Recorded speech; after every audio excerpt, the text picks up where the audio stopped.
All right, so is everyone hearing me all right this afternoon? Excellent. I want to encourage you, if you're feeling up to it. I think we have it set to where your videos were off by default, but feel free to turn them on. I think Ben and I are determined to make this an interactive session where we're getting to hear from you. And if you think that Ben and I have like 45 minutes or an hour of content, you're going to be sorely mistaken, because I think we have a couple of ideas that we'd like to talk through, but when we started talking about doing a session together, we really were planning on having this be a discussion, an interactive discussion with our colleagues. And we'll go ahead and get started. I feel like we've got just about everybody in that plans to come. And Ben is actually in here with me. It seems a little odd, but there he is. So we thought that this was the way to do one of these conferences. Yeah. It allows us to be both in the same physical space with one another, but also sort of share some of the duties of chat and some other stuff going on. But we'll probably just use my mic so we don't get the Jimi Hendrix effect on the two mics battling each other. So I really want to talk about kind of what I think about as the future of workshops, and you'll notice I have workshops kind of in air quotes, because I do think that for us and for our campus, it's something that we're continuing to look at and think about and ask about what these evolutions are. Just a little bit of background. I am an instructional technology consultant here at Appalachian, and I'm housed within a unit that's called the Center for Academic Excellence. We have the faculty and academic development side, and we have the learning technologies services side. And I'm in learning technology services, and our history has been that most of our sessions that we plan professional development for were always the instructional technology kinds of sessions. So we would cover learning management system, we would talk about Google tools or G Suite things, we talk about Zoom, and then FAD would do something else. But I feel like over the years, it's very seldom that we talk about professional development that in some capacity doesn't involve looking at a technology or some parts of technology. And one of the reasons why I invited this guy with me is because when I looked at a lot of the professional development that I've planned and been a part of over the last year, 16 months or whatever, there was a name that kept popping up, and it was his. And he's one of those great faculty at your institution who pretty much wants to come to a lot of professional development just because he thinks learning is fun. But I'll let him talk a little bit more about himself. Ben, if you want to try to manage looking in there and talking here, let's give that a shot. Yeah. Yeah. So as Emory said, I'm kind of a professional development junkie. When I was looking at coming to App, one of the things I found and influenced my decision was that Appalachian State has the Hubbard Center, which is now the Center for Academic Excellence. It was one of the first faculty development centers in the country, and it's a big deal at App. A long history, a lot of programs, and so that was for me a key benefit. For me, professional development is like a benefit, like my retirement package. It's something I know it helps me do my job better, but it's something that it's good for me that I enjoy doing. And so yeah, I've taken just about everything. I like all the professional development, but especially the learning technology, because I'm a technology junkie too. But I also play that game. You probably remember when you were in college and you're signing up for classes and you look, and if you wind up taking a class you like, you look for courses by the same professor. I actually was a molecular biology major and switched to chemistry because my freshman chemistry professor was so good. So Emory does a really good job, and so when I see Emory's name on something, I'll sign up. I mean, it could be watching the paint dry, and I would sign up for that because I figured somehow Emory would find a way to make that interesting. And that's part of what goes on. Well, you'll watch me sliding the money over to him as we speak. Thank you for that. That was very generous. So I guess one of the things I would propose is when I started thinking about workshops, I went back in the archives and tried to think about what I think workshops were, because I started doing, it wasn't in this role, but I started doing workshops as part of my professional role probably a little bit over a decade ago. And a lot of times it felt like it was this very top-down model. It was me at the front of some classroom, and I'm doing my best to kind of say something really interesting to all the people that are in the room and hope that they're absorbing some of what I think is important about technology. But even in that picture of that slide, it's a little blurry, but you can kind of tell, like, most of participants at that time were kind of organized around desktops, and they're working through this process, and it's at a time, and it's at a place in this computer lab. And I've got the picture of Ben over there, and it's a little bit more of a recent picture, but I think it captures, in some ways, some of what the passive nature of it could be. I'm not saying that's what's going on in that picture with Ben, but a lot of times when I arrived on campus, I felt like our workshops our faculty were kind of sitting there trying to absorb as much of that information as we could impart upon them for a block of 60 minutes or 90 minutes. And it was nice when people would say kind things, but in the end of the day, I don't know how effective I felt like it was. Sometimes when I would check back 6 months, 8 months after whatever professional development we did, I would find that, people didn't feel like they made a lot of progress on it. Either it was too much too soon, or they just hadn't been able to carve out the time, or something like that. So, and let me know if there's some chat stuff that I need to address. But that was kind of workshop. So since then we evolved to this, and I know that when I asked you guys to put in some of the questions, I saw that Tiffany was talking a little bit about lunch and learns. Tabitha was talking a little bit about lunch and learns. We've done some of those, and I think the model that we've tried to shift to is, instead of having it be very top down, where there's a workshop facilitator who really is still doing something that's kind of similar to the lecture model, having it be a more distributed kind of professional development where everybody's bringing something to it. And we're coming into the room and we're talking through things. And I was in a session this morning about design thinking, and talking to Ben about it even before this session. And I think that idea of users as partners was something that I didn't even realize that we were doing, but it was kind of that switch where we were trying to have users in this space, these other participants, become partners with us in leading professional development. So we had that, book clubs and working groups. Again, you'll see that the shift is bringing everybody kind of down to the same level, maybe taking us out of the lab and taking us to a place like a coffee shop. We had some appy hours, which were just sharing apps either on the iOS or Android platform. But the idea that everybody's going to come and bring something to the professional development. And as someone who led a lot of professional development, I always felt like it kind of took a little bit of the burden off of me to create these really extensive agendas. It was much more attractive to me to do some of that co-learning that I think Ben was talking to a moment ago. So those were kind of where I found that a lot of my time was being spent, because if we were saying face-to-face time was important, I wanted to try to think, what can we do in this face-to-face time that we can't do in an online format? And I'll share the last couple of slides, and then I'll have Ben give his faculty perspective on it, and we'll kind of open up the discussion. But the creation of webinars, and then to a lesser extent maybe online courses, in my mind it was about sort of knocking down barriers. So if one of the reasons why faculty were saying they couldn't participate in professional development was because they couldn't get to campus at a certain time, or they couldn't meet me at a certain place. Appalachian State, our parking is brutal. So if you don't have to be on campus on a Tuesday afternoon and hunt for parking space and go to the library to sit in on a workshop, I found that people were much more willing to do that. The second part of this, in having an online course as professional development, allowed me to do two things. And one is, it was no longer time-bound, place-bound at all. I was saying, here, do this on your own time and explore this as much as you'd like. But, Ben and I have talked occasionally about the value of just having faculty go into spaces where they become an online student, because a lot of them have never really had that experience. So I realized that it was experiential learning. I was allowing them to participate as a student in a space like Moodle on our campus, and they were able to use the tools that I then wanted them to go and use together with students.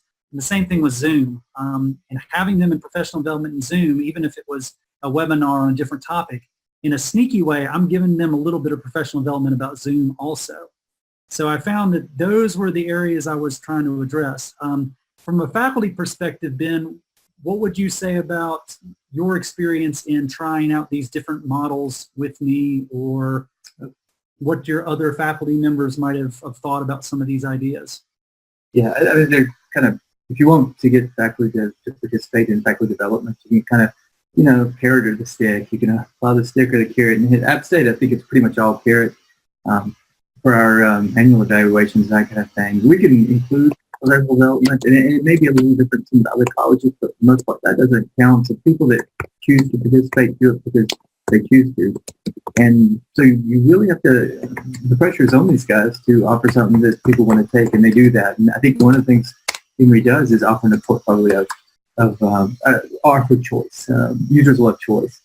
And so if you have time to go over, if you enjoy interacting with other people, or you don't have time, or you want to be able to do something from your PJs at 3 in the morning, something for everybody. So offering that portfolio is something that benefits faculty and also gets more faculty to participate.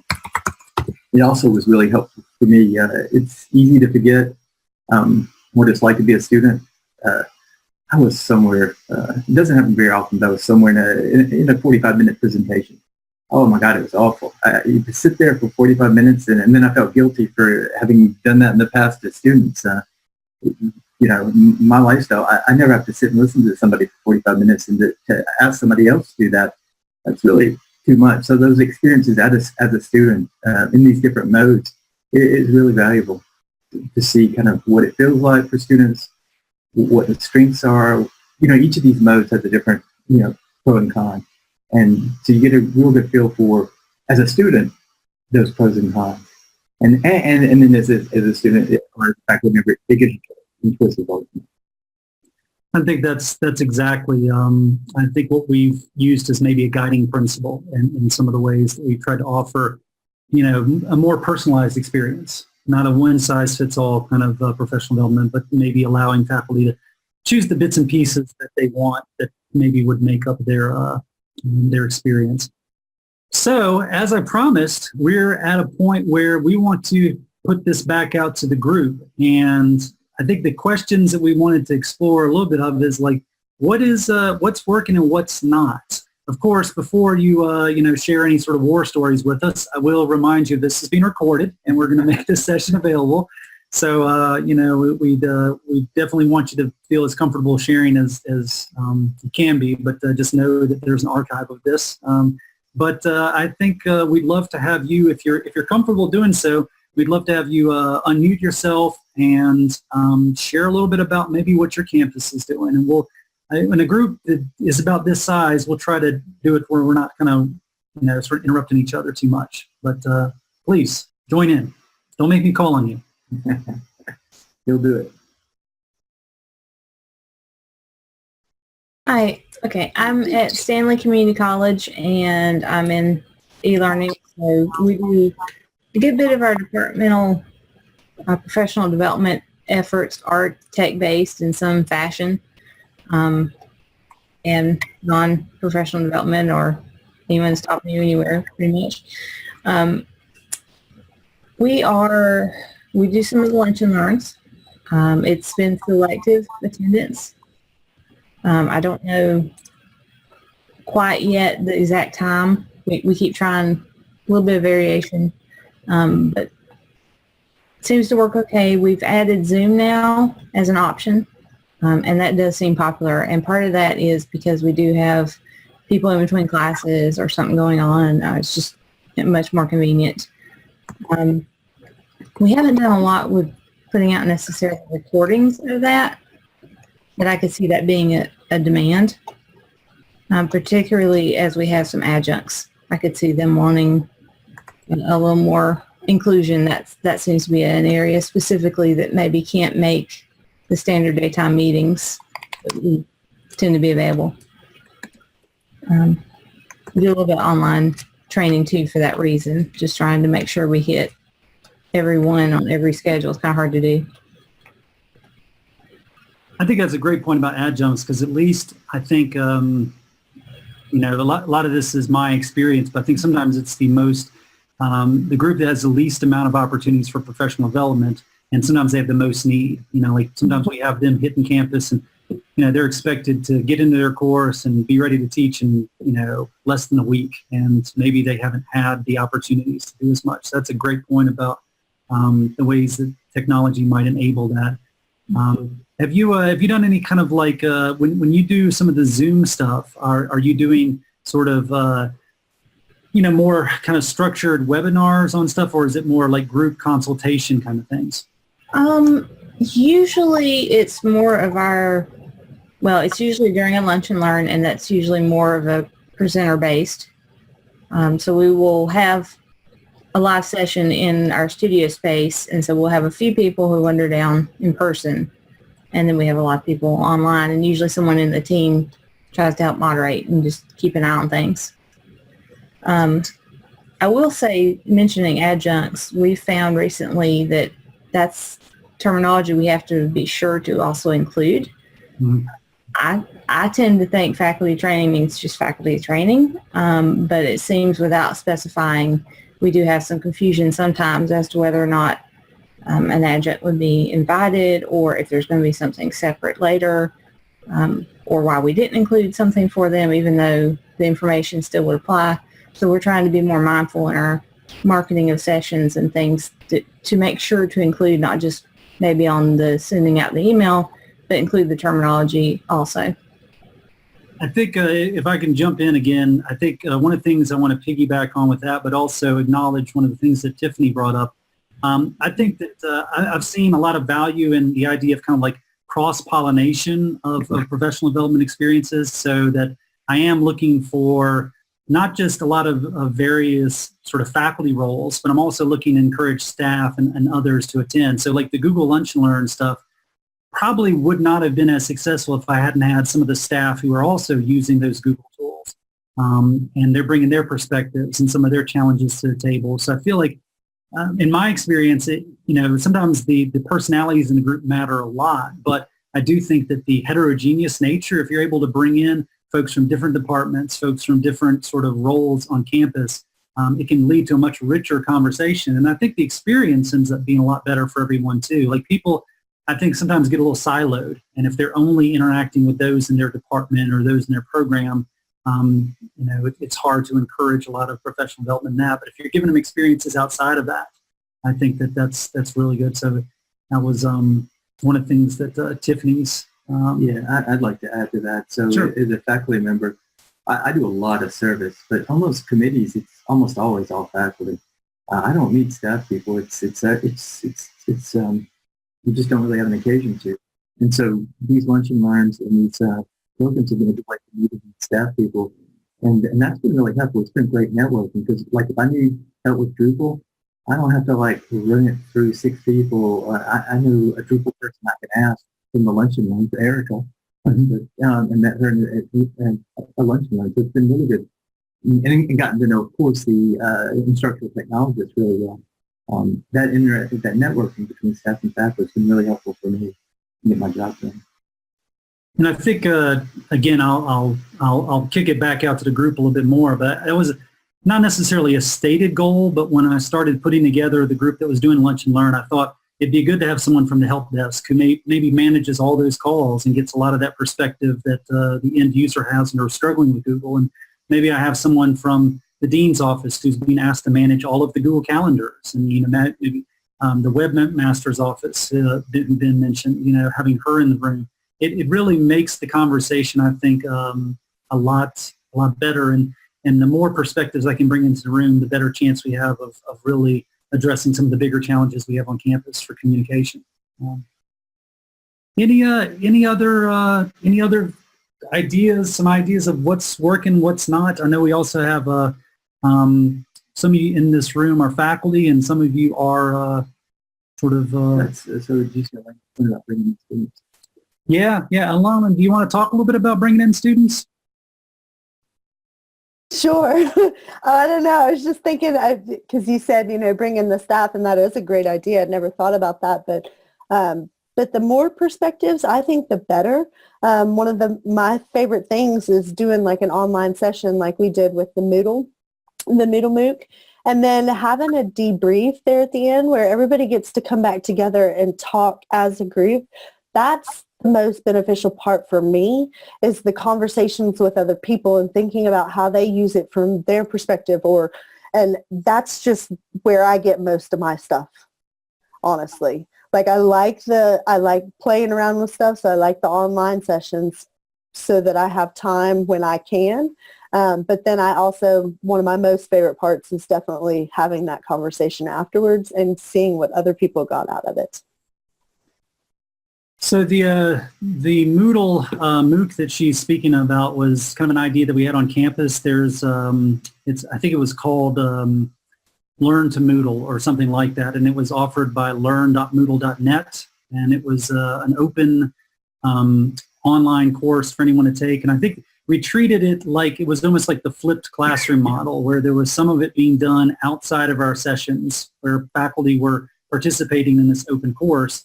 But then, yeah, Ben was part of one of those as well, where we brought people back after their experience and we said, let's talk about what you liked about that workshop and let's talk about what you didn't. From the standpoint of someone who leads workshops, it was kind of refreshing not to have to build all that content myself. It was kind of nice to be able to say, we're going to take this workshop that I didn't have to design together, and then we're going to talk about stuff that you liked. And I think even though it wasn't necessary for everyone to complete all the parts, almost everyone, I think, was able to pull something they liked out of that experience. Sometimes just that experience of doing one of these together can lead towards good conversations about course design and about assessment. And again, putting faculty and staff in positions where they can be online learners, I think has a lot of benefit to it. Yes, what MOOCs have about a 3% completion rate, so I'm afraid I was in the 97%. But Emory had a good idea, and that was to do it as a group. It is hard to stick it out. You get so busy in a MOOC, but to do it with a group of folks, and you guys get together.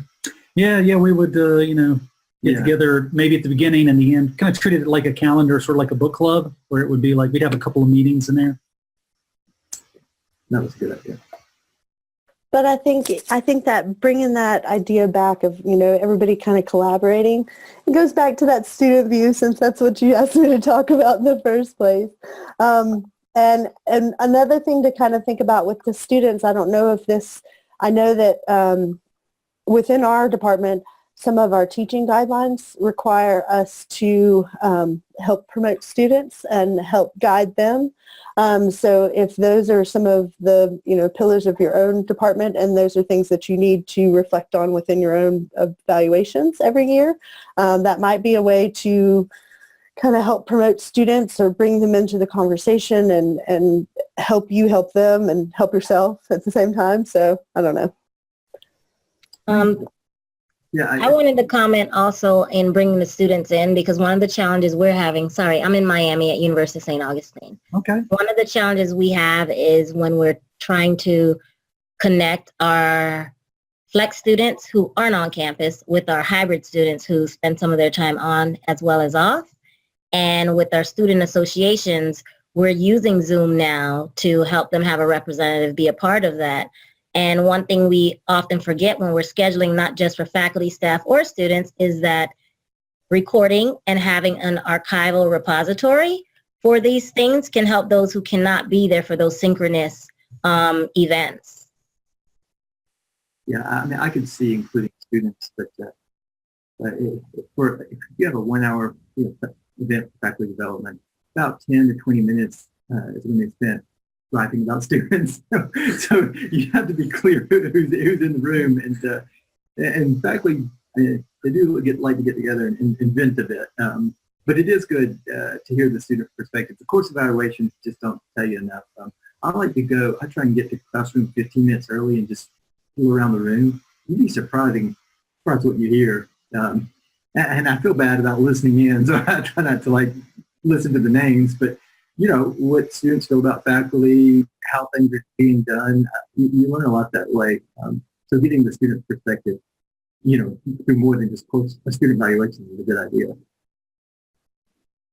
So those of you that are faculty developers or maybe professional development sort of leaders, what other, we've talked a little bit about lunch and learns, we've talked about kind of the traditional workshop model, we've talked about bringing in different groups and having a more heterogeneous group. What ideas do you feel like are working on your campus right now?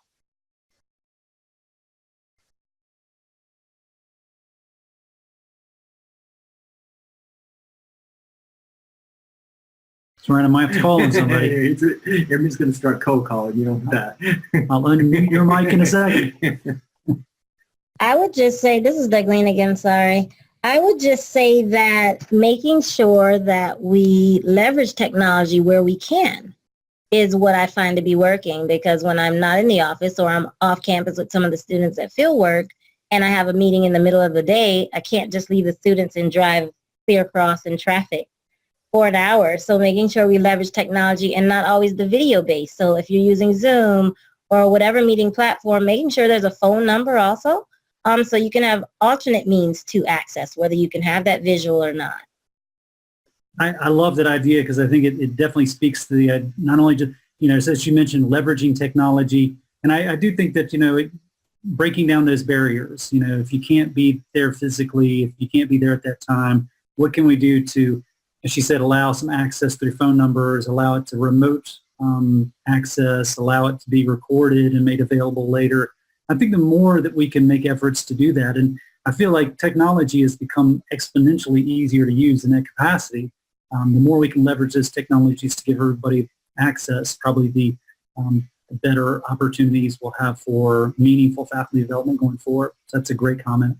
Yeah, I think one thing that would be useful is more faculty development that spans institutions like this session, like this event. All the faculty development I do is pretty much on campus. It's hard to get funding to do that kind of thing off campus. We can get funding for a research conference, but not for this type of thing. And so I don't get to talk to many faculty, unless sometimes I go to a research conference and on the side they'll have some professional development sessions, but it's rare that I get to go to those. So events like this, where you can hear what people are doing at other campuses, beyond AppState, even beyond the UNC system, that's really useful. And if we, with the online technology, more of that would be good. Steve, April, any thoughts on this? I don't want to. I warned you guys. I want you to feel like it's an invitation, but I also, I would love to hear from you. Suzanne, if you have some ideas of what you guys are doing at NC State, we welcome hearing from you as well. Yeah, and this is April. I'm at the State Library of North Carolina, and I'm actually looking at this from a slightly different perspective because I'm working with library staff to try to train them on various topics, and also to kind of build community and mentorship. So one of the things I wanted to ask was whether anyone has any suggestions for recording small group discussions so that people who are not present can participate. It can be challenging, I think, to manage the tech aspect of that. And so we don't currently have Zoom or WebEx. We're using JoinMe, which is not as robust necessarily, but any tool suggestions would be really helpful.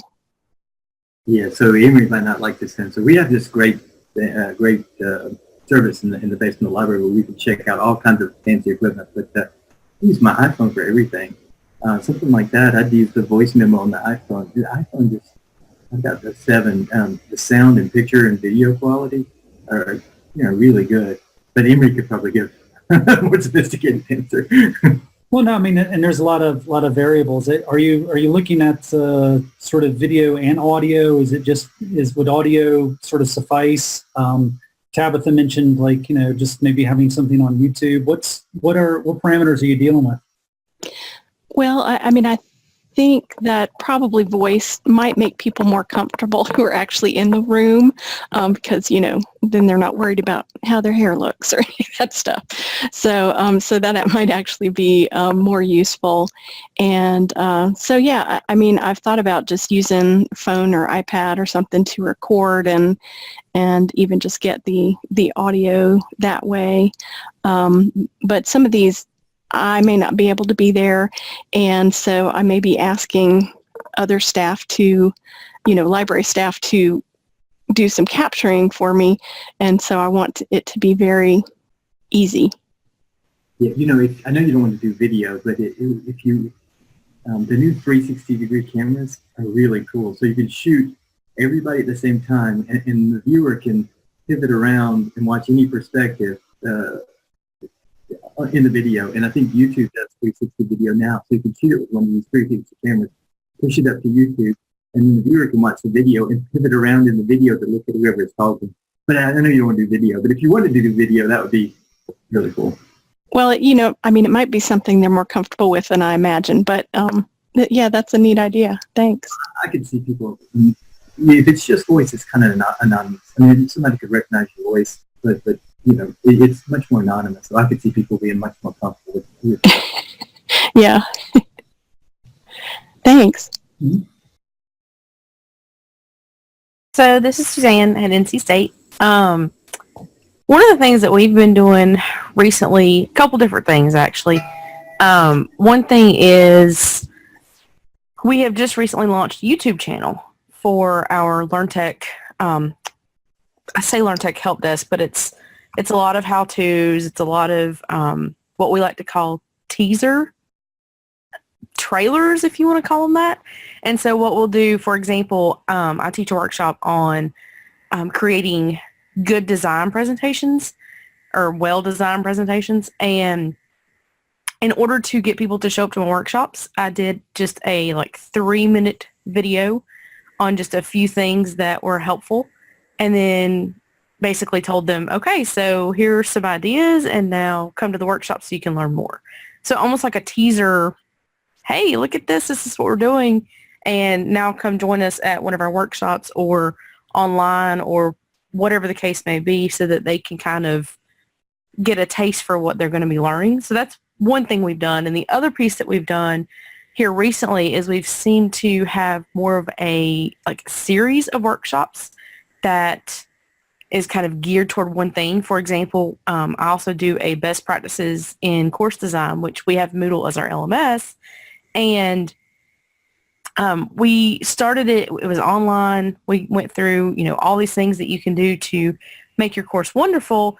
And then we kept getting the same feedback on our evaluations of, it would be nice to know how to do this. So we actually created a part 2 and made it actually face-to-face where we are there with them as they're helping create some of their content. And we're not doing it for them, but we're there if they need us and just to have that time to explore. So that's one piece. And then we did something with Quality Matters about building the syllabus and moving forward with that. So just a couple different ideas that we're doing that seem to be fairly well received.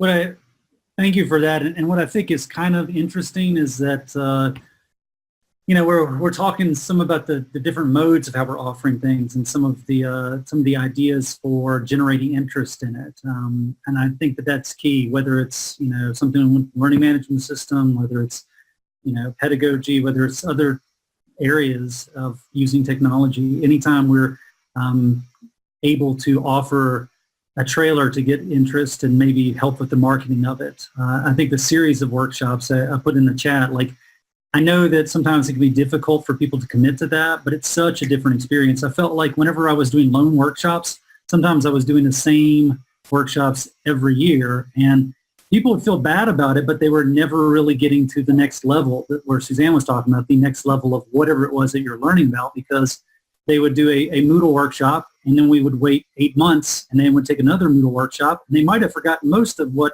happened 8 months ago, so they need a refresher.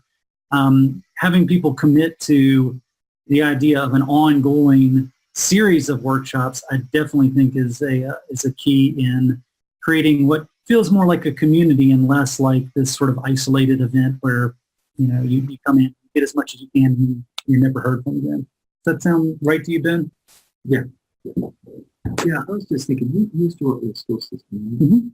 Mm-hmm. I wonder if any of you, any of the professional development offered, off-campus and with folks, to make it accessible to people off campus. I don't think we really do that, but imagine the picture one where they're to collaborate with the 2-year institutions, the K through 12, because a lot of, and some of the professional development would be the same.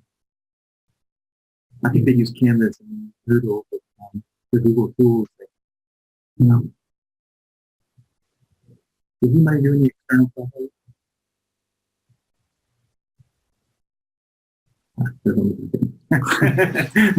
Just curious. Well, you could also collaborate in the sense of pulling outside content in, which is what Emory did in identifying those MOOCs and getting groups together to take MOOCs. And we've had a few events where folks found a webinar being offered or circulated on campus. And I guess that's another option. Yeah, I think they wanted you to repeat the question. I think that. no, what? Yeah. Right. I think Ben was just asking about using or partnering with any kind of other external groups in professional development, whether any colleges or any institutions that we're working at are doing any of those efforts. I mean, I don't know that we, in a formal way, have done much of that. We've had other services like lynda.com or things like that where people could go get some kind of instruction or feel like they're getting some kind of workshop. You mean across the UNC system? Yeah. Or? So I thought about that. What if we have professional development at the system level? Because does it make sense to have 17 centers for faculty development centers? I mean, you obviously need something on campus, but it seems like but even collaborating with K through 12, we've got Satellite Campus at Caldwell Community College, about 3 or 4 miles from campus. Things like Google Tools, we use that content, and that could be done together. It's just it's tricky working with external partners, and I was just wondering to what extent that's been done. Yeah. Yeah, I would love to be able to sign up for professional development at NC State. If you guys were offering something, there was a menu I could go into. It'd probably just be for the online-only version, the webinars, and which we can do now if you want to take a course for credit. Like at AppState, I don't know if it's the same throughout the system, but at AppState we can take 3 courses a year for free, and so we can go into with UNC Online, kind of look through, select things. You'd have to register as a non-degree student. There's some hurdles, but that's a nice resource. It'd be nice if there was something equivalent to professional development. I go into a website, look and see, NC State's offering such and such on this day, sign up online, and then take it. Yeah, I don't think anyone. Yeah. One of the things you could also do is start a community of practice. And then that removes the barriers of everyone being at different institutions and the parameters of navigating and gaining access to each. Great suggestion. So, as we're getting closer to the top of the hour, I wanted to make sure we had a little bit of time to at least talk about not just what we're doing, but maybe like what you think the next generation of workshops. What do you think you'll be doing? What is going to be happening most at your campuses that you feel like is going to work?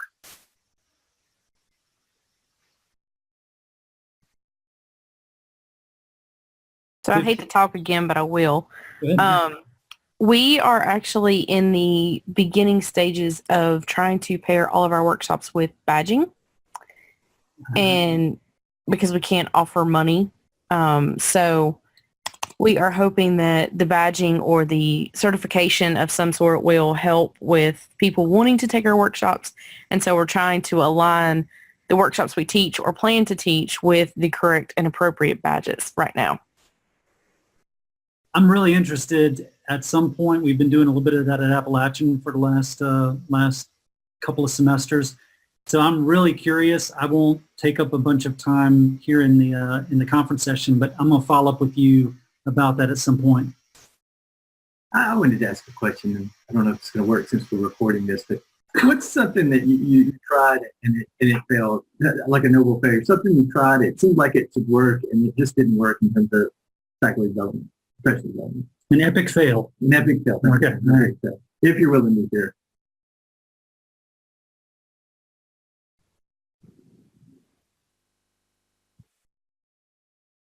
It's nice to talk about what works. It's also nice to talk about what doesn't work, but it's a little harder to talk about when you're being recorded.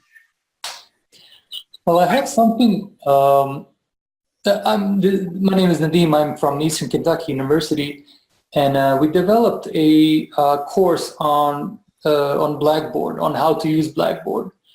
And there was a great interest in it. About 150 people signed up, yet about 15 completed every semester. So it's not really a fail, I guess. I would just like to see a higher completion rate. And we send emails and announcements, and urge people to complete it. But that was kind of one of the flops. That I thought there would be more interest and more engagement from faculty, but it didn't work out. So I was wondering if anybody did anything like that. Provide a asynchronous course or training course where faculty would complete it on their own time, and what would be the incentives for them doing that other than self-improvement. So, as I said, they tried to do 2 MOOCs with Emory, and I didn't do very well in either one of them. Right. The Center for Academic Excellence provided some funding for me to take Quality Matters, and there I was really busy, but I got it done because they were paying, and there was a certificate at the end which I would get or not get, and they were pretty strict about it. And so I stayed on task and got that one done because I had to apply for it, I had to ask for money, and I felt like I'd made a commitment. And I don't know if that works for you and what you're trying to do, but that really held me to task.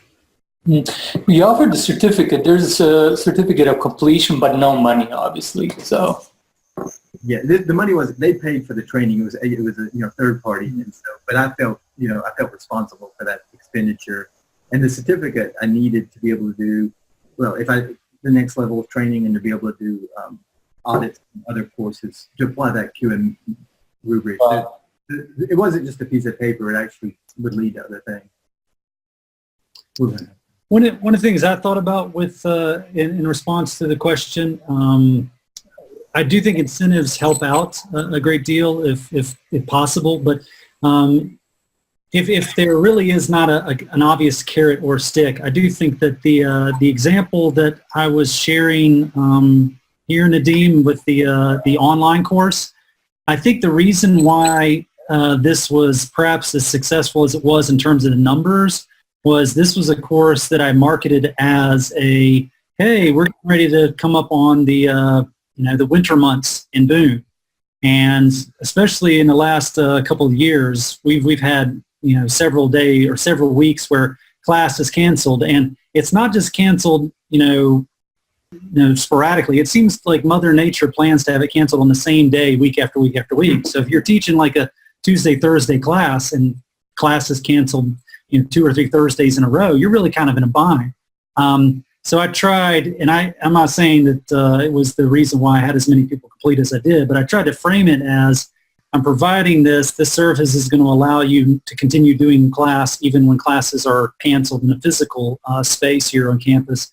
And then it didn't hurt that soon after that there was kind of like an email from the provost or the assistant vice provost saying that basically once classes were canceled on campus, they still expected there to be some kind of classes happening. So that definitely was a nice little boost to it. So I wasn't providing any obvious reward or penalty, but it was framed as here's why you would want to do this, and here's how it can save you time. And that, I think, was perhaps the reason why people were interested in taking that.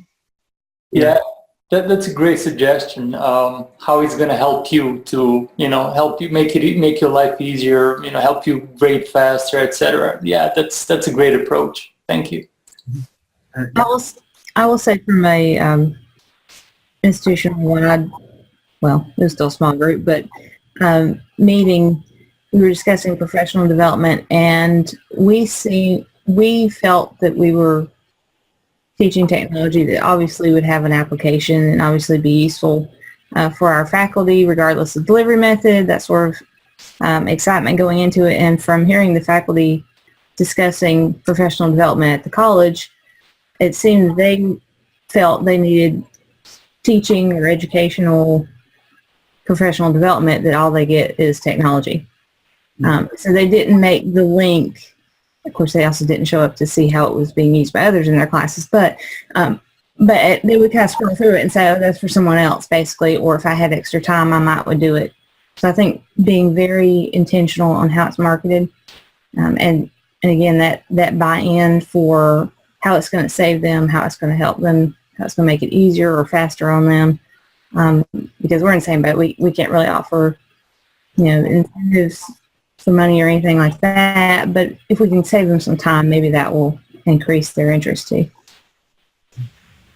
Yeah, I think realtors, lawyers have to do continuing education. My brother runs continuing legal education at the University of Alabama, and it seems like I wish we had something like that, just to a requirement so many hours a year at the institutional level, because I think that would.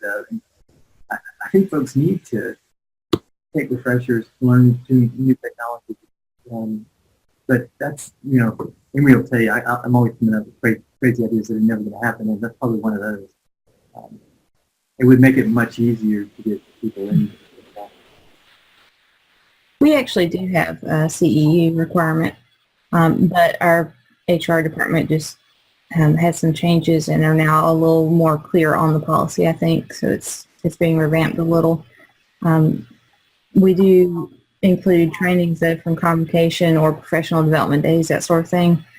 So we have good attendance for those days, and that's to help people meet most of their requirements.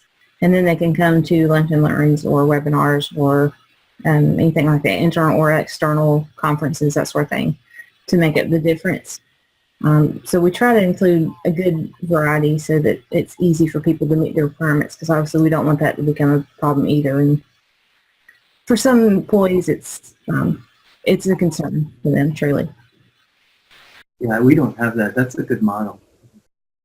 We don't really have, I guess we do, like in the business school, we do have innovation grants up to $5,000, which is a good bit of money in implementing new technologies. That's one of the things you can apply for.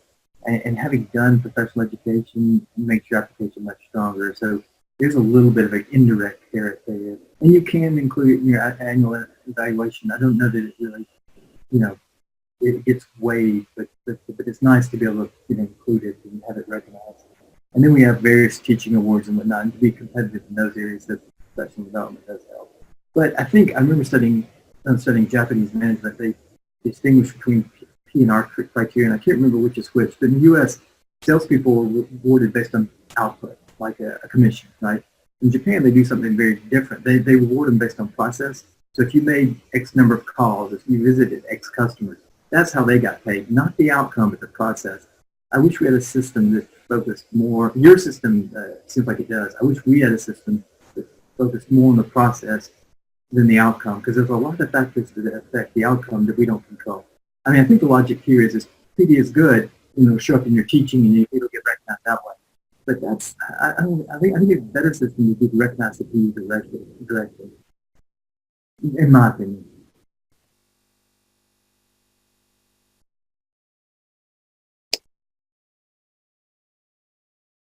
All right. Well, any other thoughts about kind of what you think you'll be doing on your campus for professional development in the next semester or two? What the next generation of workshops look like for you and your?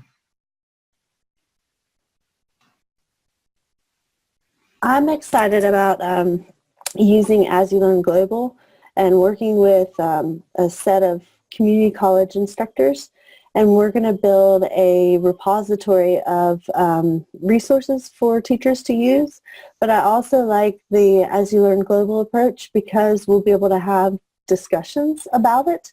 So I think one of the cool things that they have done in like the last year with NCMatic is they have done this, or they created a Slack room, which was really cool because teachers would share what they were doing each week, and they had different channels for each of the different courses. So like a statistics one, a math 140 and whatever. And so they had all these different channels, and teachers could go in and post on it and discuss what they were talking about. And then, yes, they could share within that discussion area the resources that they were using. And so I think that they liked that approach in that they could have these discussions and talk about what worked and maybe get some feedback from some others while it was kind of fresh on their brains. But I think that the file sharing didn't necessarily work like it would. So we're hoping maybe that this repository will work kind of like that Slack feed, where, you know, you've got that communication going on and you've got that conversation and you can say, this is what I've used this for. This is some of the things that has worked really well with it, and then maybe some of the things that didn't work well with it. And so I'm really excited about this. I hope that this will be a good set of resources for all of our teachers. And I know that at least I'm planning on using some of them as well. And it'll be nice to kind of work with some people outside of our school too. So. That was a 2-year project. Tom and Gilder we worked so hard to get that through and finally got that approved. When I asked for failures early, I had several I could have shared. And one was probably when I beta tested the As You Learn Global. I was working with some community organizations, and I didn't realize how hard it is for folks to use Moodle if they've never seen it before. I mean, we live in the Moodle world, and you know, for somebody running a nonprofit, I didn't plan for that. And so it's probably different if you're working with community colleges, but working with nonprofits. Yeah, I should have included some training for them.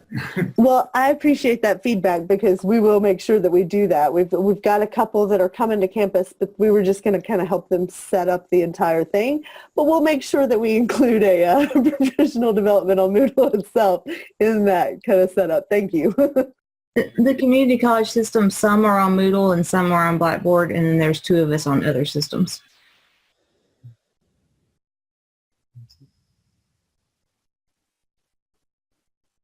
Well, kind of in summary, as I was looking back at some of the notes I've been taking, it sounds like, interestingly enough, we're all doing some of these same types of efforts. And I think it seems like it's less specific to a school or platform or even professional development mode, and it's more about sort of trying to look at the groups that we're attracting, the ways that we're marketing it, offering flexibility and personalizing professional development. So for me, it's been really interesting to hear some of the thoughts. I hope it's not disappointing not to walk away with a an agenda of 12 great new ideas for professional development. But I think it always helps me out to hear how other institutions are working through some of these same challenges. Any other sort of final thoughts? I know we're not quite at 3:15, but I wanted to see if I give you guys a few extra minutes. And selfishly, I've got to walk down to the room to do the wrapping up session, so I figured a little bit of extra time wouldn't hurt anybody's feelings. Any other final thoughts from the group? Anything that Ben? So if you do get the chance to come up to Boone and come see us, it's real nice up here. Well said. Especially this time of year. That's right. Yeah. I mean, online is nice and convenient, but maybe for vacation. Excellent. Excellent. Well, thank you all for attending the session. And as I said, I hope that this was helpful in some way. And Ben and I will share some of our contact information with you. And if you have any follow-ups, please let us know. All right. Thanks, everyone.